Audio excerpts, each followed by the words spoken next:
Hello everyone, I'm Lavanya Prahalad, PhD student at IIIT Hyderabad. Today I'll be presenting a work on reducing gender bias in English-Dravidian machine translation using a reasoning based approach called chain of thought, guided by Professor Radhika Mamidi. Machine translation systems are designed for fairness, but they often carry over biases from the data they are trained on. This includes gender bias, which is evident in popular systems like Google Translate and ChatGPT. In our work, we focus on Dravidian languages, particularly Telugu and Kannada, which have strong gendered grammatical structures. These structures make them prone to bias in translation. Gender inflection is a core feature in Indian languages. It affects how nouns, verbs, and adjectives change depending on gender. In Telugu and Kannada, the grammar assigns masculine, feminine, and neutral forms. This becomes problematic when translation tools consistently use masculine forms or feminine forms for certain professions or roles, reinforcing gender stereotypes. In Telugu, there are two main gender categories, masculine and non masculine. For example, Rama came becomes Ramudu Vachadu, and Sita came becomes Sita Vachindi. The masculine suffix is du, and feminine is di.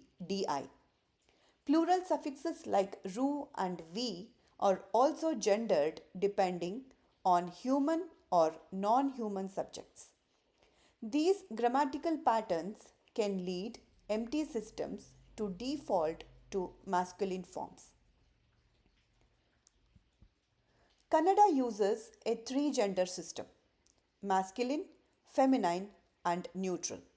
Suffixes such as ne, le, and they reflect three genders. Plural markers like re and vi are also used.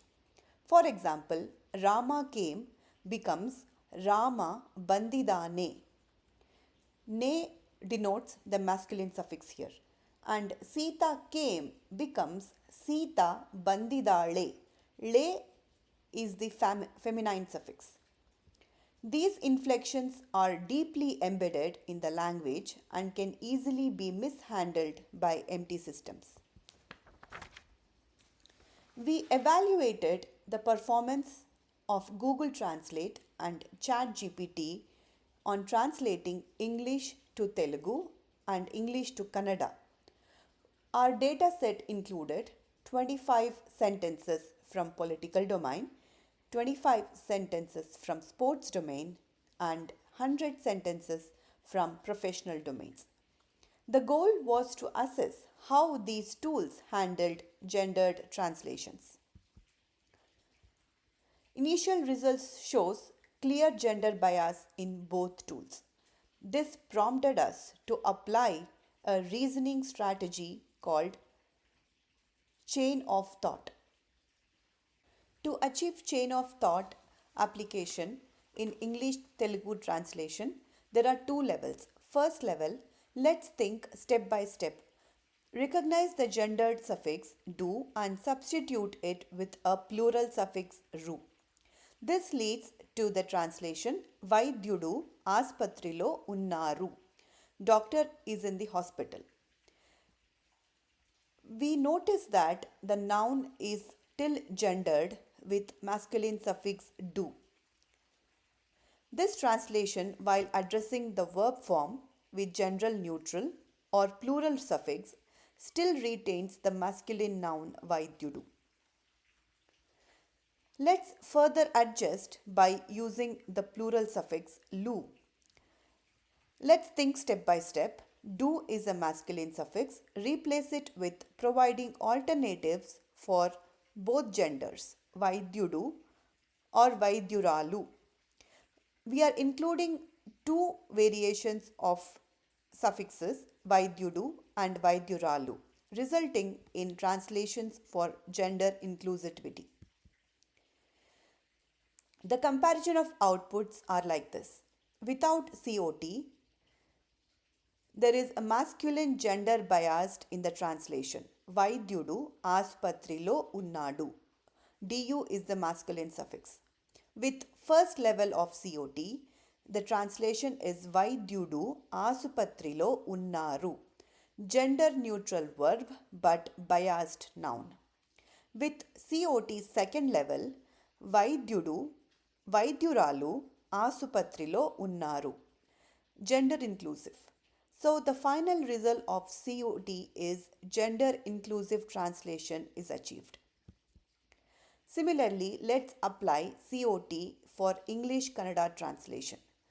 Let's take English sentence caretaker gave food to the family. This was originally translated as ಆರೈಕೆದಾರ ಆಹಾರವನ್ನು ನೀಡಿದನು. We can see that there is a masculine bias in both verb and noun. When translating gender neutral English sentences like caretaker gave food to the family into Kannada, models often default to masculine terms, reflecting a gender bias. While applying COT in English translation, there are again two levels. The first level recognize the gendered suffix nu and substitute it with gender neutral or plural suffix ru, leading to ಆರೈಕೆದಾರ ಕುಟುಂಬಕ್ಕೆ ಆಹಾರವನ್ನು ನೀಡಿದರು. This translation, while addressing the verb form with gender neutral, still retains the masculine noun ಆರೈಕೆದಾರ. Let's further adjust the masculine noun in the second level. Let's think step by step. Ru is okay, but it is added only for verb gender inflection. Please include to noun araikadara to make it gender inclusive and noun and verb agreement is achieved. So after the caught output in the second level, we see araikadararu ಕುಟುಂಬಕ್ಕೆ ಆಹಾರವನ್ನು ನೀಡಿದರು. This is gender inclusive. When we compare the outputs without caught, ಆರೈಕೆದಾರ ಕುಟುಂಬಕ್ಕೆ ಆಹಾರವನ್ನು ನೀಡಿದನು. There is a masculine gender biased in both noun and verb. In first level of caught, ಆರೈಕೆದಾರ ಕುಟುಂಬಕ್ಕೆ ಆಹಾರವನ್ನು ನೀಡಿದರು. There is gender neutral verb but biased noun. In second level caught, ಆರೈಕೆದಾರರು ಕುಟುಂಬಕ್ಕೆ ಆಹಾರವನ್ನು ನೀಡಿದನು. This is gender inclusive and as a final result, gender inclusive translation is achieved. Testing and evaluation. Testing was done on 150 sentences across domains, 25 in political, 25 in sports and 100 in professional domain. COT prompts were manually designed to guide the model step by step. The focus was on reducing gender association in role of the nouns. As we see, by second level of COT, the bias was reduced from 80% to 4 in politics, 80% to 4 in sports and 87% to 0 in professional domain for English to Telugu translation. Similarly, in English to Kannada translations, it reduced from 40% to 0% in sports and 18% to 0% in professional domain. We did testing on 300 sentences. 100 sentences in political domain, 100 sentences in sports domain and 100 sentences in professional domain. Bias reduction and translation accuracy were both evaluated. In the second level of COT, for 300 sentences, the political domain has 6% bias, sports has 18% bias, and professional domain has 2% bias, whereas English to Kannada translation had 0% bias by first level of COT itself. This shows that we could train the model and can achieve gender neutral sentences. As the highlights of the results, we found out that Google Translate was more fluent but still shows biases.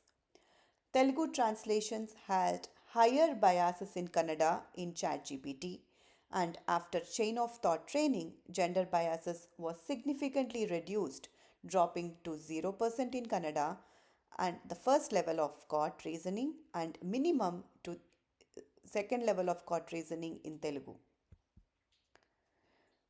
This work isn't just about improving technology. It's about performing and fairness inclusion in language tools. Biased translations can reinforce stereotypes and marginalize users. That's why reducing bias is an ethical responsibility. Fixing gender biases in translation tools for Dravidian languages is just about making the tools better, it also about being fair. Translation tools are used in many places like schools, work, and everyday communication. It's very crucial that they don't spread inaccurate ideas or reinforce cultural and gender stereotypes. ChatGPT can sometimes generate gender neutral translations, but its effectiveness varies greatly between Telugu and Kannada. While COT can help, it doesn't always reduce bias consistently and may even lower translation accuracy in some situations. To address these issues effectively, tailored strategies are needed for each language.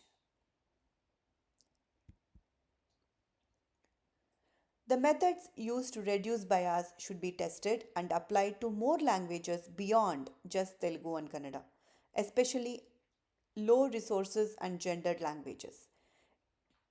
It's important that we extend these studies to other languages.